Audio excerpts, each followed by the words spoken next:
Я восхищаюсь народами Дагестана, с ними я дружу давно. И один молодой человек подошел и говорит: а кабардинцы, это, говорит, что, вообще они мусульмане? Субханаллах, кабардинцы, иншаллах, мусульмане со времен пророка Ибрагима, алейхиссалам. Это, чтобы народ, который не знает свою историю, он не будет знать и свое будущее. Но если у кабардинского народа будущее, это знает только Аллах Субхану ва Тааля.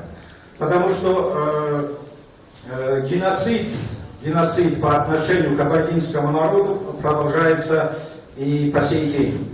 Русско-Кавказская война началась в 1763 году. И до сих пор этот геноцид со стороны России, что мы носим надписи на шапках, на рубашках, продолжается до сих пор. Этот набор костей и мяса, клоун, придворный клоун, я имею в виду Жириновского, во всеуслышание на весь мир он заявляет: мы хотим Кавказ без кавказцев. И все на это реагируют спокойно. Иншаллах, он не увидит Кавказ без кавказцев. Но мы уже видим Россию мусульманскую.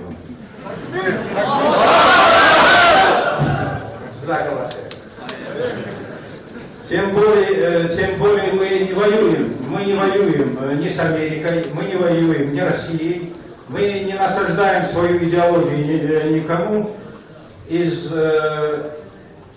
Когда шла русско-кавказская война, у них была методика вспаривать беременным женщинам животы.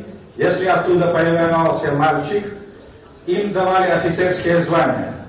Если появлялась девочка, им давали отпуск. Вот каким путем был завоеван Кавказ, Кабарда в частности. Не было никакого добровольного присоединения. Был военно-дипломатический договор.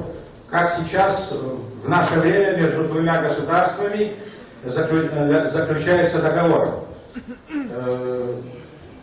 Кое-кто на Северном Кавказе заявляет, что они хотят разбудить спящую Кабарду. Будить некого. Кого расстреляли, кто погиб, кто покинул страну, кто покинул государство. И им обратно дороги нет.